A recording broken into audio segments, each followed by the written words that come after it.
sun's up as it always is noonside, but not a ray reaches the interior of Helena's makeshift shelter in Junktown. It's a bubble-like metal shell built with prefab parts from the Terminus with a healthy handful of scrapped metal sheets welded into the thing after a storm or three. Helena's a woman in her 50s making use of a custom-powered wheelchair with off-road wheels and articulating metal stabilizers. She has a round face with a hawk-like nose. Grayish whiskers cast a halo around her sun-worn face and the eerie white glow that permeates from 24 black and white monitors flickering in front of her in the single room.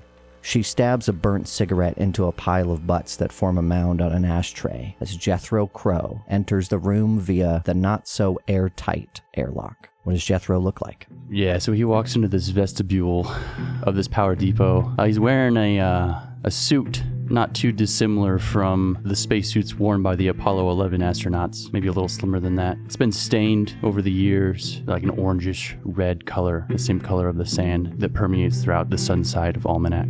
He brushes the dust off of his shoulders, stomps his feet like someone coming in from a snowstorm, gives a twist to his helmet, and we get to see his face. He looks tired, physically, emotionally. Looks like he hasn't slept for a long time. His hair is long, unkempt, greasy, just kind of pulled back out of the way. He's got a lot of really rough stubble going. You can tell he just doesn't really care what his appearance looks like. And despite wearing this protective equipment, he's still got like a tan going from the ultraviolet of the red dwarf. His lips are dried and cracked. He twists off each of these gloves attached to this suit, places them in the helmet, sticks it under his arm, and opens the door.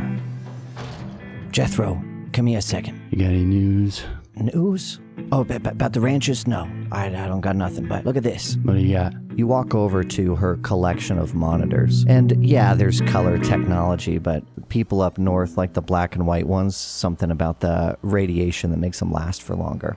She stabs a kind of sweaty finger on one of the monitors and taps it a couple times. It's outside a Ferd's shop. What do you take about this? And you look at it, there's a camera. All of these cameras here are scattered around Junktown. It's her way of keeping an eye on everything. You've been friends with Helena for a while, and there's a lot of people that come through here just sort of looking to steal stuff. It's sort of a parts supply, and it's also just a hub for activity. And you can see as you get closer that it's just playing in loop. It's the same 5 seconds over and over. It's the back of Ferd's shop, this sort of prefabricated metal building, similar to Helena's, but a bit bigger inside of Junktown. Harsh shadows cast all over it, but a figure walks up, which you only can see the helmet of, and they reach up, grab the camera, and disable it. Either they tear it off, cut a wire, you're not sure.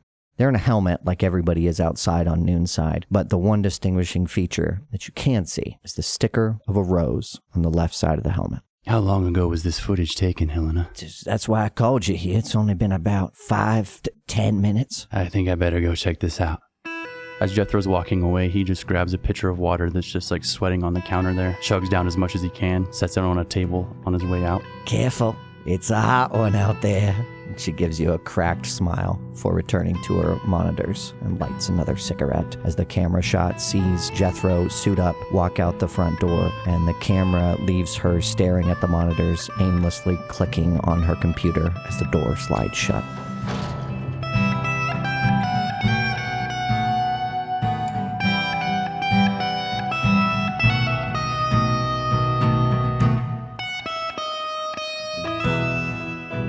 Keaton, are you already inside the Ferd shop, or are you outside messing with the computer still? I think he's still outside. He's taken some time to carefully remove one of those newer looking panels off the backside of this building. On the inside, it looks like the remnants of some type of electrical system. He's cut some wires, spliced some other wires together. It looks like he's got some type of a device off of his wrist clipped onto a couple of them. And kind of as we focus in on that, we hear footsteps in the sand. And in this practiced, almost extremely calm motion, we see him turn his back to this panel, sit down on the ground, and kind of lay up against it, more or less covering the cables coming from his wrist. The footsteps get a little closer and a little closer before you can hear him change from walking into standing, someone resting their position and steadying themselves in front of you. Keaton kind of is you can almost tell by the way that he's swaying his head and his body that he's feigning being drunk. Kind of glances up towards the stranger standing over him. I think there's one of those shots where noonside, the sun is always shining.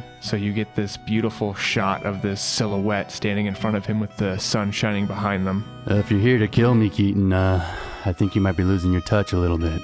Keaton kind of glances up towards this stranger that he can't identify. He takes a second to look down on himself, puts a hand on his knee and stands up, brushing some of that dust away. We get this shot that's center frame, the two of them like sticks in like this orangish background. On the far background, it's all black. You can see dozens of cables running down the wall of Junktown that surrounds this whole area. And then the frame is bookended by Furge Shop on one side and a building built in very close proximity in the left. This alleyway you're in is probably only about 5 feet across. Both of you are about the same height, and we've already heard what Jethro looks like, but what do you look like, Keaton, suited up? Suited up, he looks a lot like he's trying to blend in. He's got a suit that is similarly stained orange by the harsh rays of the sun. It might look a little cleaner than everybody else's. Some of the steel parts are still have a touch of that polish to him. He looks like he's got a new cooling unit that sits on his lower back that runs a lot quieter than the other suits. And he kind of puts his hands on his hips. Do you have your edict with you? Yes, you do see the handle of it peeking out from over my shoulder. As he gets to his feet, he puts a hand in front of his eyes to block the sun a bit, kind of like squares up on you. You see his body relax from what looked like almost a defensive stance into one that's way more excited. Holy shit, there's no fucking way. What the fuck are you doing out here? And he takes a step forward and he gives you a hug. I'm living out here, Keaton. Jesus. Oh, you living out here? Yeah, what the fuck are you doing out here? What? I'm working. I am working out here. I got a fucking job. Why the fuck? Hold on. I can't get past this. You're living out here in a place called Junktown? Well, around here. Been Sunside for 2 years now. I don't know what to say. This is fucking insane. It's quite the coincidence. And you just carrying your edict around? Yeah. No one really gives a shit out here. Anybody that sees me use it, I just tell them it's a counterfeit. What the fuck? You're just getting away with murder out here, huh? Actually, I'm trying to do a little less of that these days.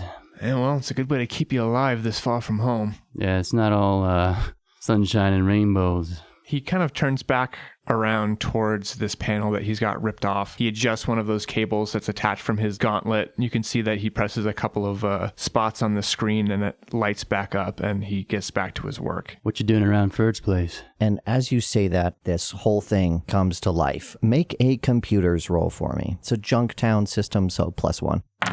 So that's a 6 total. You very quickly start to skim through the information that's starting to get fed into you. Am I right in picturing like a small tablet on your wrist that you've wired everything into? Yes. It's what an Apple Watch is going to be in 10 years. You know, it covers the entire forearm. I think that there's even an aspect to it where you kind of like touch the screen on a certain point and it like expands somehow. You know, different panels kind of extend from it and connect so you have more of a typing surface. Is it built into your suit? I think it's actually it looks like a separate gauntlet that he's pinned onto his suit. Well, with a 6, the information you're looking for, you can't find in his system. The only thing you can find is that, like, you're looking at the building, some common sense putting things together is that there's like a room and a back room, and you can find camera feeds, but only of the main room. You can't find any in the back room. In addition, there's a heavy-duty electronic locking system for the back room that you think is a little excessive for this far noon side. That's something you'd find in a city in the Terminus, not a little village in the middle of fucking nowhere. Right. Yeah, if there's anything else you want to know specifically, I can let you know, but you don't find the stuff you're looking for. No, I think he's looking at some of the faces of the people that have been in recently. I don't think that from here he's able to get any useful data on that. He's probably saving pictures of their faces to analyze later on. It'd take you a few minutes being limited by the physical speed of the wires built into the wall. But if you take a few minutes, you can download all the video files that the shop has. Sure, yeah, he's absolutely going to do that, at least for the last week or two.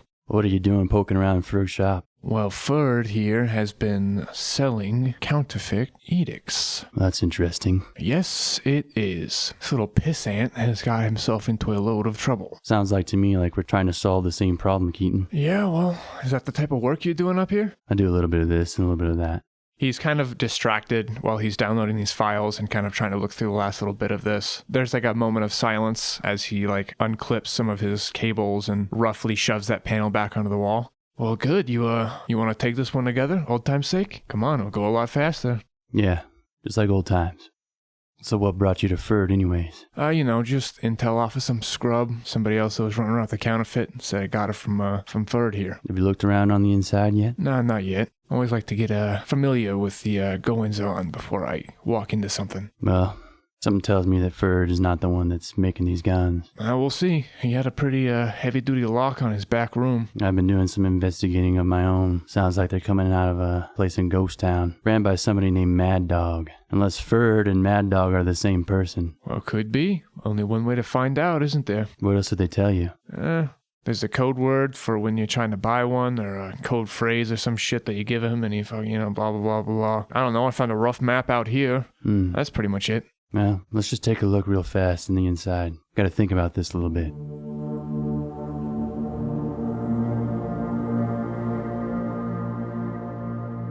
As the two of you walk around Ferd's shop, we get a very wide establishing shot of the entirety of Junktown, and then a couple close-ups of different elements of the town as you walk through. Junktown is built in a sinkhole. It's a ragtag collection of metal buildings meant to be moved in a hurry that now struggle to last past their intended lifetimes. Run-down, rusted metal that comes pretty close to looking like a junk heap sits in the shade of a hole that somehow manages to shelter a population of about 100, would you say, Alex? Yeah, maybe more. Although, if you count the people that come in and out, probably double that. Junktown is a hub for power ranchers, hauling trailers full of batteries to sell and buying food and parts. Damn near 100 large cables run down the sides of the sinkhole into Junktown from dozens of power wagons. Big metal industrial trucks with matching trailers and wheels you might find on tractors here on Earth. Any paint they have is sun-bleached or fresh, leaving most a blinding, scuffed gunmetal color.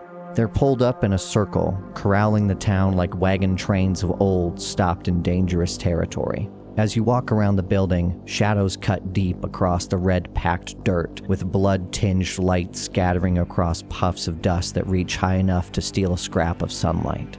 As you get to the front door, it looks like there was once a large digital screen that hung above Ferd's junk shop, essentially, but that has been cracked and broken, and then someone has just taken white acrylic paint and written Ferd Shop on it. And then underneath in parentheses is general goods, supplies, canned goods. As the door opens, a digital shop bell rings, and you get a view of the place. There are shelves everywhere with no organizational system at all. Just canned goods, junk parts, automotive supplies, weapon parts, anything you can think of, along with anything that, let's just say Ferd is not picky about who he buys from. So a couple things have blood stains or oil stains on them, scrapped from, And then up top, the whole place sort of gives you the vibe of being in a massive roll cage. There's all these bars up top, these thick steel bars that hold this metal sheet building together. And from them, hung on metal wires, are even more goods. So it's like walking into a metal Cracker Barrel. You barely could move without knocking anything over. At the far side of the room, behind a little counter, the only thing in here that's built out of wood is a wood countertop on top of a metal bar. Behind it is standing Ferd. He's a heavy-set, bald man with sweat pouring down his face. It looks like he's watching a small monitor on his counter there, sitting on a little stool, laughing to himself as he sweats. And then he's got an apron on that has black paint, stains on it. And if one looks close enough, you might think they're fresh. Now, come on in now. Afternoon. Oh, how's it going there, just roll? Oh, it's going okay. How are you doing, Ferd? Sun's up, guns out, am I right? Just do a quick scan of the room to see if there's anybody else in here. There's no one. Who's your friend there, just roll? Troublemaker? Nah, just a friend from out of town. On vacation. Well, pleasure to meet you. Welcome to Junktown. Got a couple of tourist spots if you want to see them. I think I already did driving in. I'm just giving him a quick tour of the city. You know, Jethro's one of the kindest men I ever did have met. You know that? Yeah, he's a good guy. I tell you what, that's awfully kind of him to take in a stranger. Lots of people Noonside don't like anybody from further inland, if you get my meaning. I could tell from your voice, absolutely. I thought I heard Jethro say a couple things about your type, but, well, Yeah, everybody's saying something about my type. I wouldn't thought you'd be friends, but what's a man to do? You can't pick your friends, as they say. Can't pick your friends, family, or vices. Anyway. Well, you know, kind of hoping that maybe I can choose my friends, Ferd. Oh, why's that? And he wipes a healthy, glop of sweat off his forehead and then onto his apron. Well, you know, friends are likely to cut deals or let you in on, premium items. Well, I got plenty of premium items. What kind of vehicle you got out there, huh? Well, I'm looking for a part. Item number 40716. Part like that. You got anything like that, Ferd? There's one of those newfangled YouTuber-style shots, a close-up of a bead of sweat, a poorly tracked, bead of sweat running down his face over his eyebrow before he catches it, and then we go back to a wide shot of him. Jethro, are you sure that's a part you want to get involved in there, Jethro? Doesn't make a difference to me. He's just gonna get what he needs and go back home. Listen, I got lots of friends closer to the Terminus who might be looking for parts like that. You make one sale, who knows how much money that might bring you. Chips are hard to come by up here. All right, make a persuasion roll for me, my friend. Let's give you a +1 because Jethro's here backing you up. I'm rolling at a D4 plus my D6 wild die. That's a 3. I'm gonna use a Benny. Ooh, no better. Well, I get +1 from me, right? Oh, yeah, I guess that's a 4. That's a 4 exactly. So a success. Well, if that's the way you want it. He stands up, moving to the door. He's way too close to the camera as he's front facing right up against this wall, messing with a keypad. He covers it with his left hand and then presses the keys with his right hand, kind of looking over the shoulder at Keaton before a door slides open and he walks inside.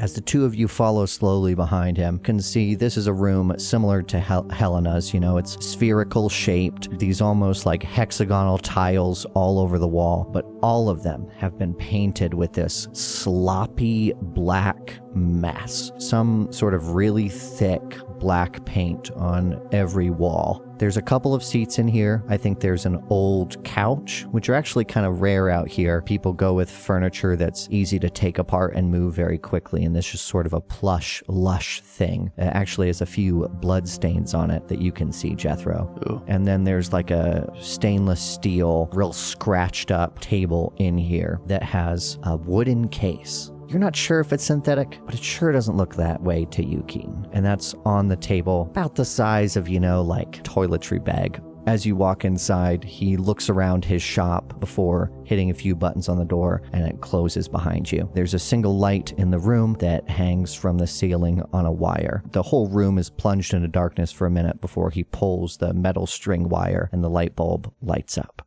Do we see any of the equipment necessary to create these edicts in here? You do not. It'd be pretty extensive. You hadn't put much thought into it, Jethro, but Keaton's put a lot of thought into this. The amount of space you would need to make an edict is thousands and thousands of square feet. What kind of edict you looking to buy there, friend? And what's your name, by the way? The name's Ferd over here. He extends a sloppy paw towards you. You can call me Kenny. And he reaches out and takes the hand. It's sweaty. Well, he's got gloves on, so.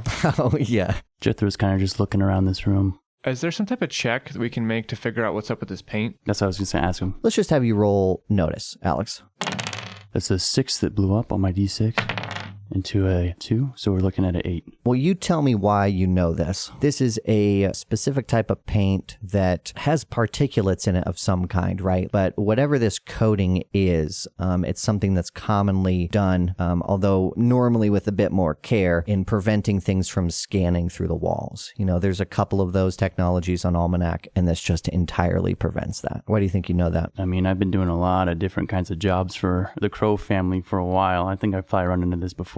Maybe even used it. Cameron, what do you think we call this? What's this paint? Maybe they just call it ash paint or something. What kind of weapon you looking for? Just a little something to impress my friends. Well, they're all custom built there, Kenny. You're going to have to give me specifications, no matter what. He kind of walks up to the table and looks down at that bag. They're built to order. That was not for sale, I'm afraid. Well, can I at least see the quality of the work you're putting out? You vouch for this guy, Jethro? Yeah. Okay, I'll open it up. Just be careful now. Yeah, he opens it up with the vibe of a person who's a little unconfident. You know, he's got a little bit of a shake to his hand as he pulls that zipper back, opening up this bag. The piece you see inside of this small little container is something way too gaudy to have ever been made by the Crow family. It's got these like stark white glossy handles, like not mother of pearl, just like white. It's got gold on the sides, and then the entire top is all painted gold. It sort of looks like a Derringer if you scaled it up times 2. And it's got 4 barrels in the front, very rounded barrels, along with 4 hammers on the back. As you pick it up, the trigger almost looks like a fish hook, a gold fish hook hanging inside of boxy gold trigger guard. Looks awful. Yeah, he picks it up and kind of looks it over. You know, he's doing, basic gun safety, checking to see if the weapon's loaded before he starts handling it, that type of thing. Well, Alfred, that's quite the piece.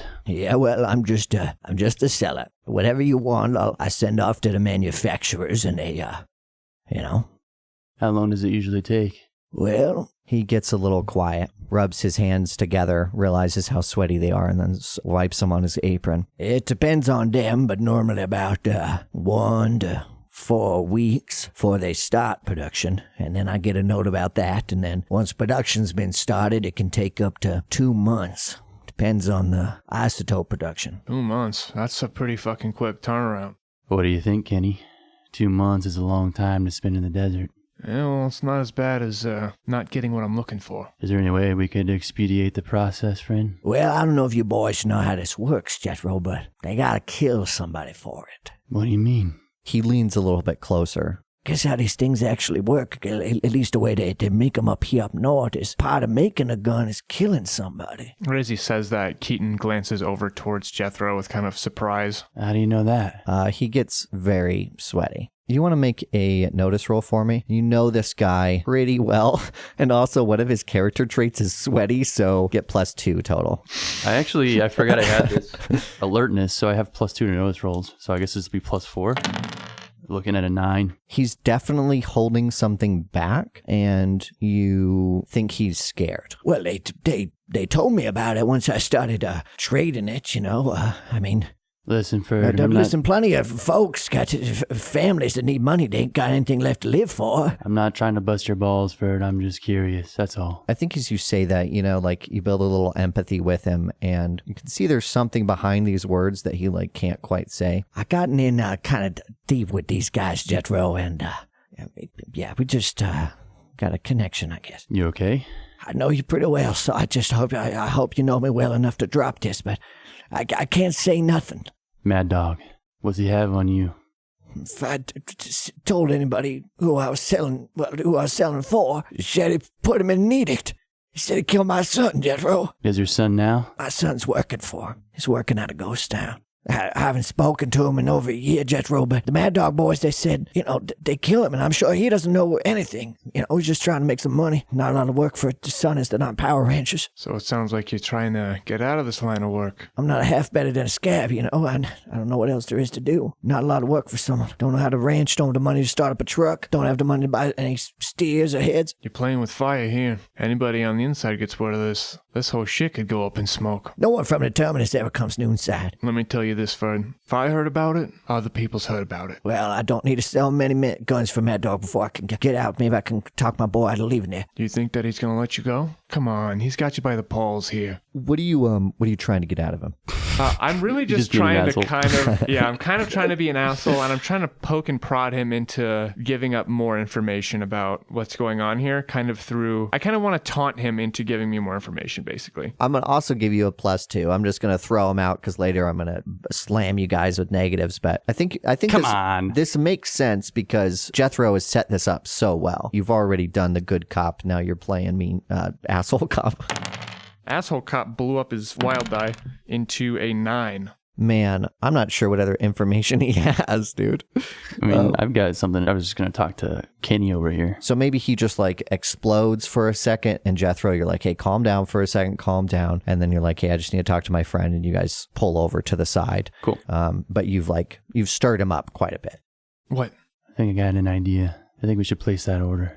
Why? The souls they've been using have been coming from ranchers closer to the subsolar zone. I think that if we place the order, maybe you and I could ensure that we're the only people out there, if you pick up what I'm saying. He kind of thinks about it for a second. He says it's a week even before they start production, right? So there's no way of knowing exactly if we can get ourselves picked up that way. The hardest part of making an edict is finding a soul.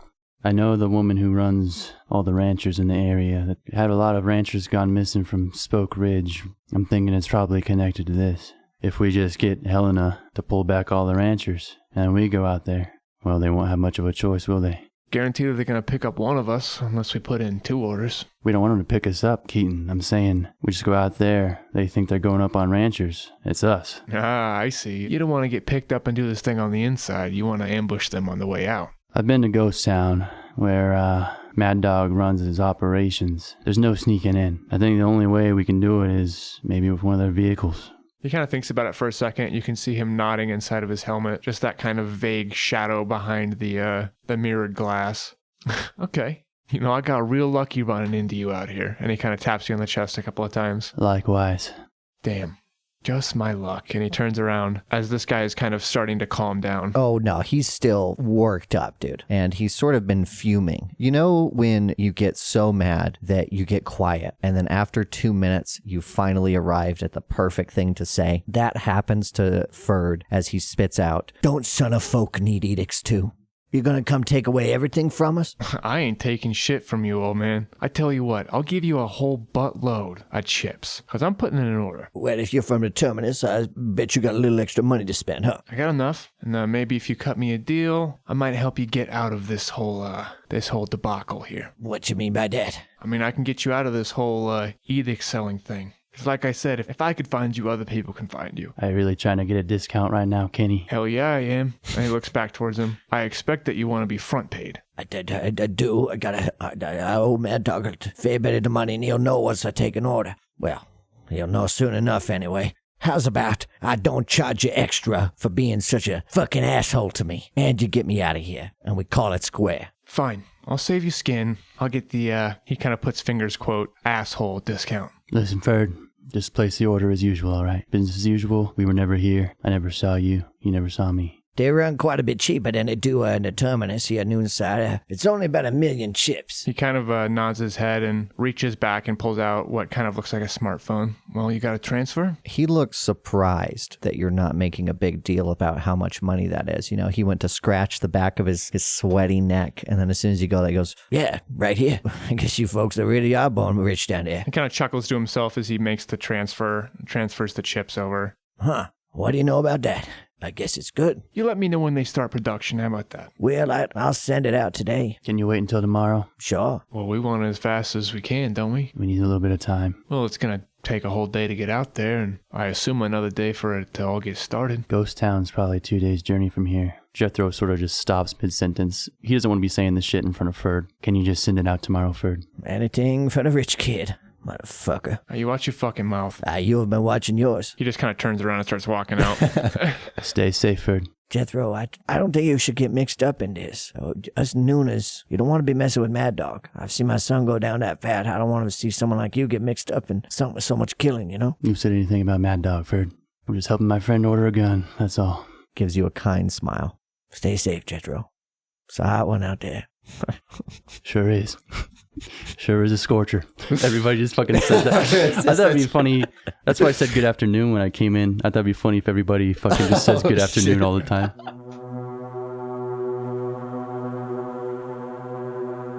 The next shot is us kind of like walking towards town. Wherever we're going is kind of unknown. Now we're going to have to wait like another 12 hours. We need some time. We need to get to Helena and have her pull her men back. We got to make sure that they have enough time to come back and for us to get out there. Is it really that long of a trip? Yeah, Ghost Town's pretty close to the sub-solar zone. It's going to be at least a day. We might have to camp out a little bit. You bring a tent? No, I didn't bring a fucking tent. That's a joke. We can't use the tin out here. You get the sense that he rolls his eyes under his helmet. Okay, asshole. Look on the bright side. Now we have time to catch up. Yeah, I guess we could use it. It's been, a couple years now? Yeah, about 2 years. All right, well, let's go see Helen or fucking whatever the fuck her name is. Let's go see Helen or whatever the fuck her name is then. Another hop, skip, and a walk through Junk Town and into Helena's little shop. The room you were in, was her little hovel that she hides in, but attached to that is the huge, she runs a, what do you call it? Saloon? She runs a saloon, yep, and then she's got an adjacent... Brothel. No.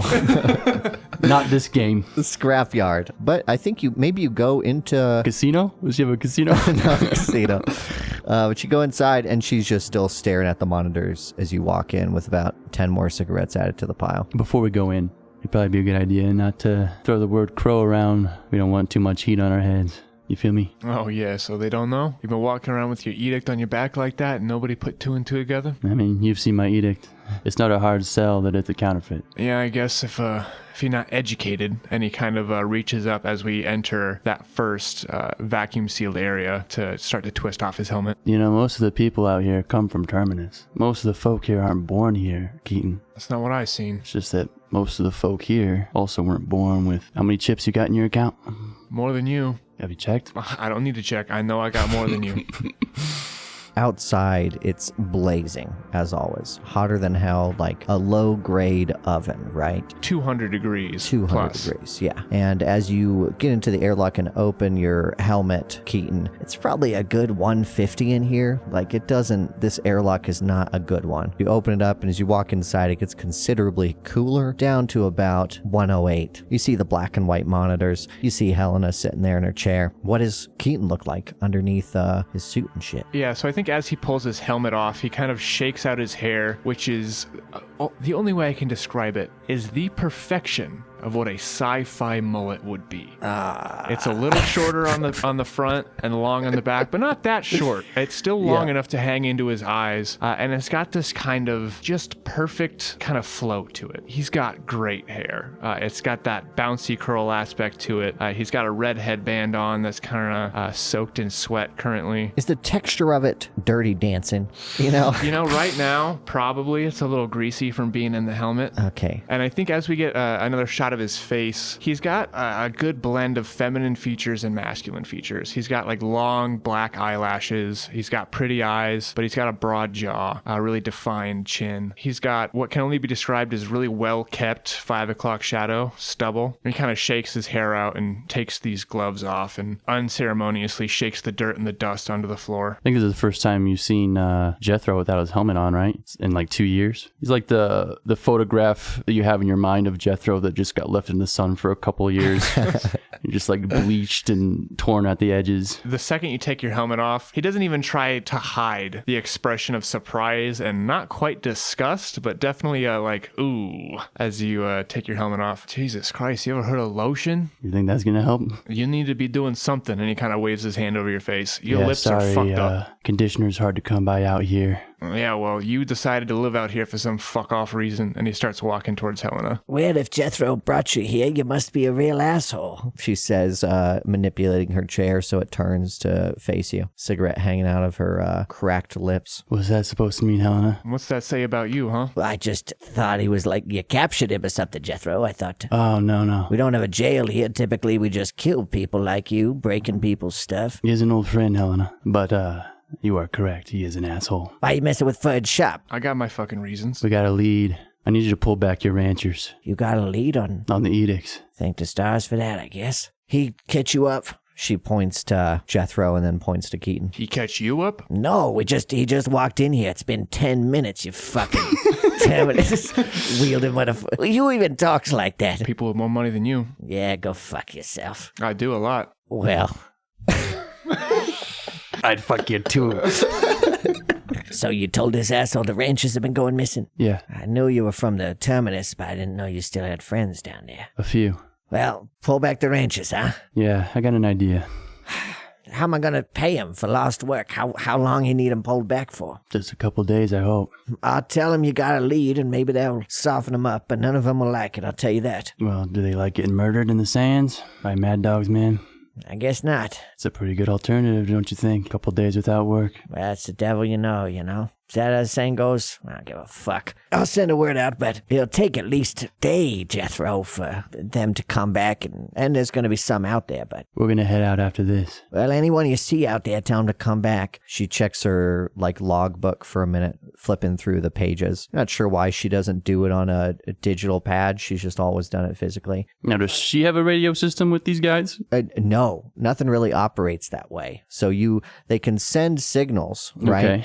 They can send signals, but it's pretty much limited by the curvature of the Earth. So you only can send a signal as far as you can from a tower you've built, and most towers you can't even build. They have one tower here that's probably 100 feet above the sinkhole. Gotcha. But that doesn't get you a lot of distance. That gets you maybe 30 miles total. So if anyone's past 30 miles, you just can't reach them. Well, shit. This type of contact you have in the Terminus, right? This is a type of thing that you have in well-maintained cities, not anything on the outside. Yeah, in the Terminus, they'd run it in wires probably and just deal with having to repair them, but nobody out here is going to pay it. But she does have a logbook that she's flipping through, and as she flips through it, she says, No one's out at Spoke Ridge at the moment, so if that's all you're worried about, I won't send anybody out there. All right, I think that'll work with a little bit of luck. Well, it's lucky no one's out there, that's for sure. Well, why would anybody be out there? People are getting murdered out there. It's a good spot. It's not a lot of wind. Well, she laughs. There's always wind everywhere. and there hasn't been any seismic activity there for about 3 months, which is pretty good for how things go. So, besides Mad Dog's men, I imagine that's why they started picking it. That, and it's probably close to Ghost Town. Not that I know where the hell it is. I won't send anybody out there. And how about you leave the power ranching to power ranchers? She looks to Keaton. He kind of shrugs, rolls his eyes a little bit. Yeah, sure. She turns her chair and just stares Keaton down as she drives directly up to Jethro, and then looks up at you wanting you to lean down to her, you know? And then as you lean down, she whispers in your ear, He's a fucking asshole, Jethro. Fucking asshole you're friends with. Piece of shit. She pulls her chair back and then turns it over back to the monitors. Appreciate it, Helena. You mind if we grab some supplies before we go? She waves you off. Hope to see you soon. Stay safe, Jethro. You too. Keaton kind of starts moving towards the door. Stay safe, Jethro. Careful the sun don't put you in the dirt. It's weird out here how people care about each other, huh? Yeah, it's weird how looks like the sun tried to put you in the dirt. At least half of you anyway. Fuck you, you piece of shit. Keaton gives a big grin. You stay friends with him, Jethro. He'll be leaving soon enough, don't worry. Everybody out here is so salty, Jeff. Why are they so salty? You give salt, you get salt.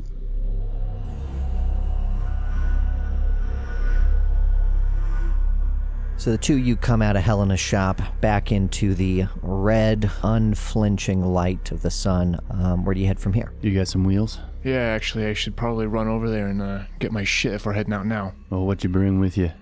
Basic gears, hacking equipment. I got my edict. What kind of vehicle? I got a rusty cruiser that I bought for pretty cheap. Something that blends in out here, but isn't too shitty. Alright, we should probably take mine then. It's a little bigger. Go get what you need. I'll load up. Keaton kind of walks off, and then I think the next shot is, normally it would be one of those shots where you can tell that time has passed by the passage of the sun. But that type of shit doesn't happen here in Almanac. So I think we just kind of get another shot of Jethro leaning up against his vehicle with a very simple, 40 minutes later underneath it, as Keaton comes walking up with a pretty big bag, like one of those hard shell backpacks. All right, you ready to go? Yeah, I'm ready. Let's roll out.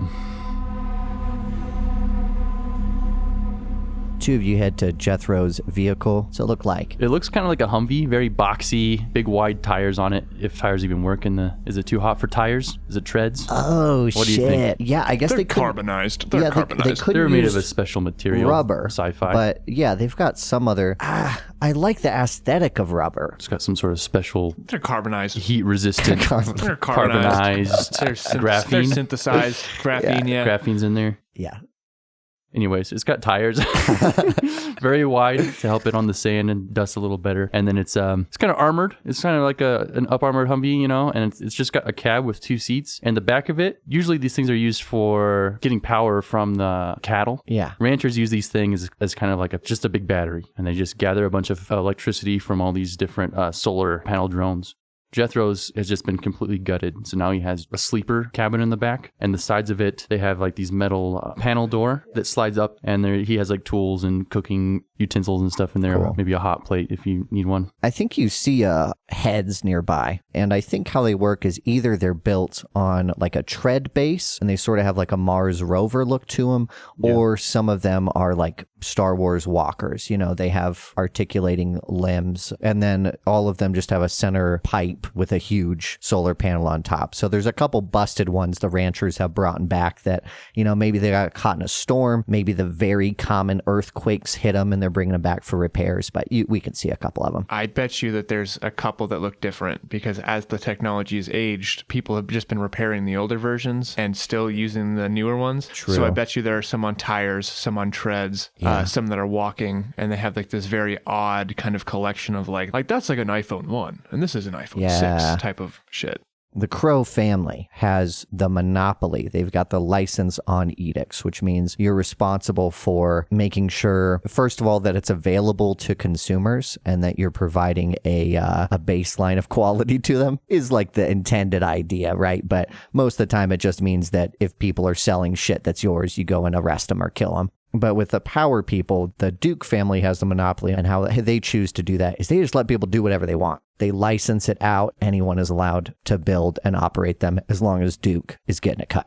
You know what? They probably have like the core system will only operate. So you have to buy their core system and then build around it. Oh, yeah. Dangerous out here too. So I mean, they sell to some chump. He goes out and tries to be a power rancher, gets killed. They pocket all the money, and then someone else comes along. They just resell the stuff. Yeah, you just have to buy the core base that like runs all the software and probably costs you like 5 times as much as the material and labor is worth. And then from there you can build everything else. So all of them have the core thing that has the Duke family logo slapped on it. What does the Duke family logo look like? I think it literally just says Duke in like very big bold letters, but the D has a half sun in the D. It's something that's like with just the D, it's completely recognizable. How about it's just the D? It could just be the D. It's got like a D with a half sun on the inside. D with a half sun. What do you mean by that? Draw it for me and then I'll describe it. Get into some graphic design. You've written a drawing, which doesn't look like anything. I have learned no new information. It's the sun inside the D. Sunny D. It's like the Sunny D Sorry. logo. I see it now. You see it now that I drew it. I drew it. He didn't get it. I Now drew he it sees again, it. and I put an arrow that said sun, and then he got it. Put the D on its side so the flat of the D is laying horizontally, and the sun's rising from the D. Yeah. It's a rising D. It is. Oh yeah, maybe. And then cocooned around that is the like slope of the D, right? You know? Slope Yeah, of the D there's is like cocooned. 2 lightning bolts crisscrossed too. That's gaudy enough to be cool. Let's do it. No, do no, lightning no, bolts. no, don't Dude, do it. Duke family is so stupid, they'd probably do that, okay? Forget everything we said. If you can come up with a better logo, Draw the D. Yeah. I want you that's to the draw Duke, the D. Duke family, they're in charge of power. Yes. Come Yeah. up with a logo. Draw the Duke family D. Hashtag draw the D. Ha- What I like about this is the old logo then, you know? Okay. And your design, dear listener, is the new logo. Whatever. you They're know? going to design shit, and I'm still going to have the They're logo. just going to send us 2 penises. So They anyways, that's what my car looks like.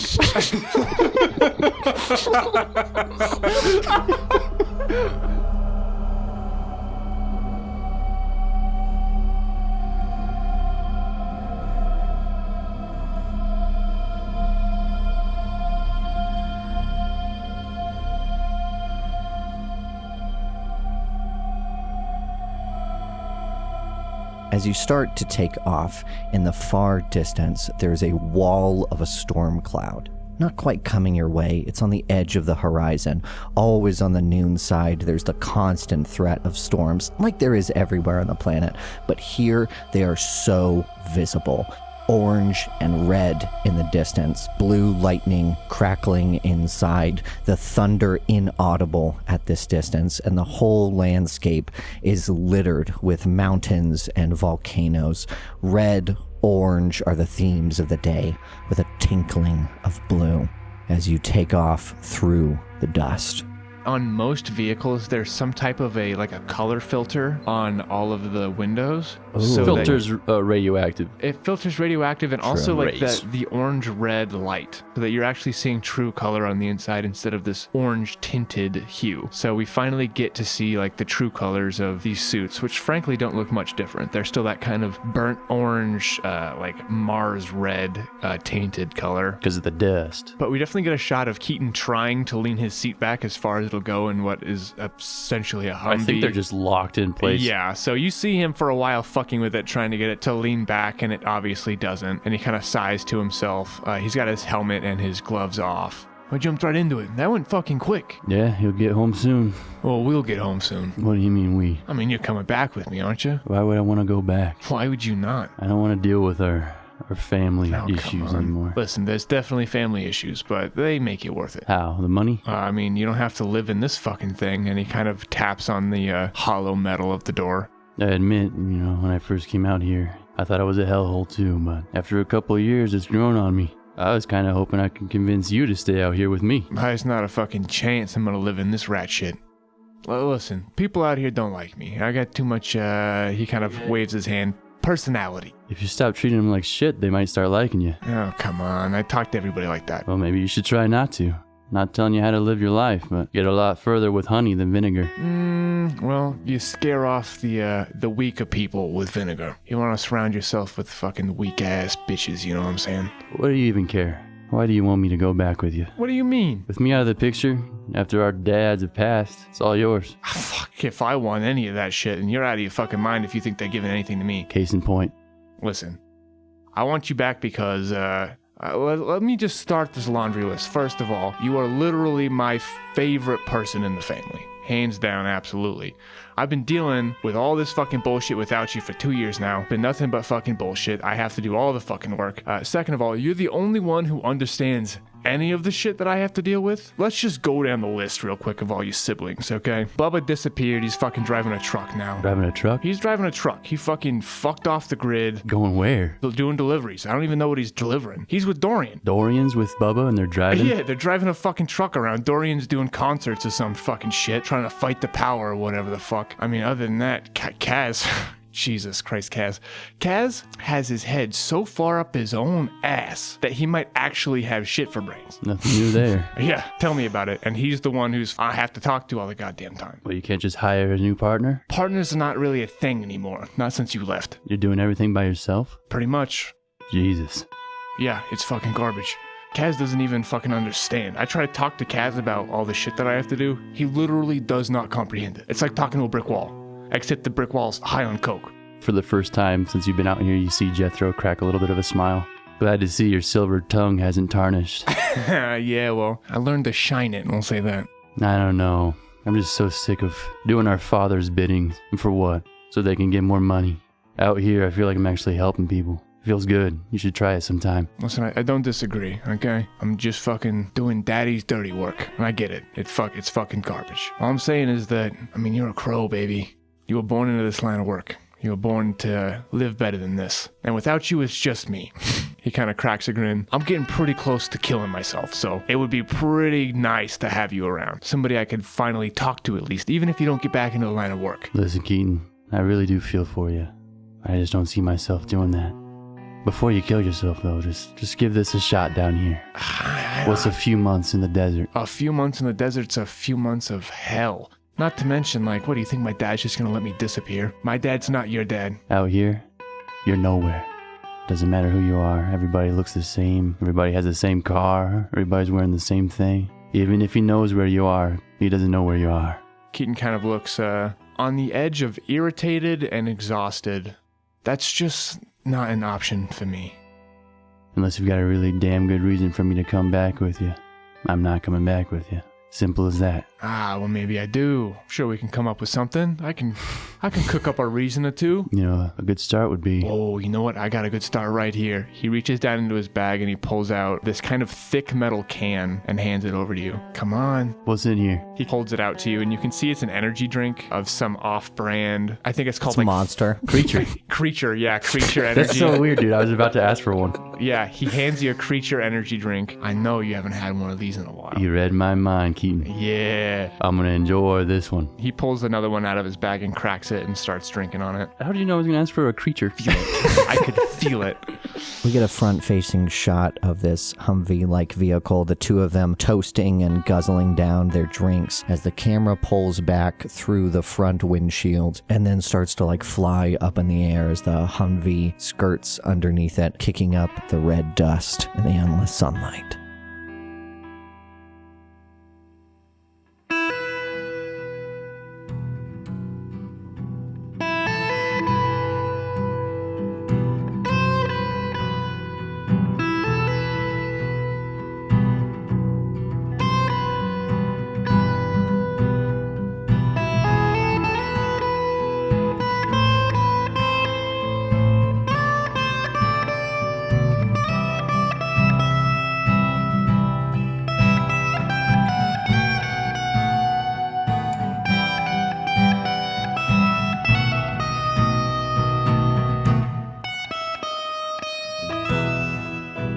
Thank you for listening to Sounds Like Crow's Terminus. If you liked what we do here, please make sure to like and review. That's the best way to help support this show for free. And if you're feeling a bit generous with coin, you can join our Patreon for access to our Discord and be in the ranks of folks such as Greg Gray, Ariel Weiss, Jared, Kirby, and Jeremy Dunlap, along with Bingo Bango, Sam Witch, Ataziel, and Ethan Cooper, as well as James Wright.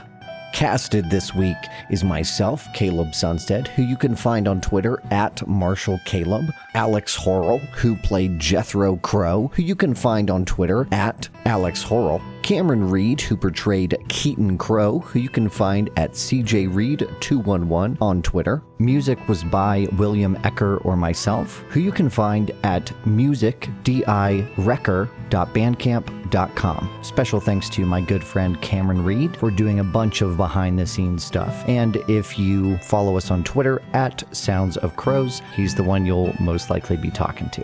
Finally, thank you to Renee Wanger for providing her trombone talent. Our executive producer is Alexandria Majan at Alexandria Majan on Twitter. Thanks for sticking around for the credits, folks. See you next time.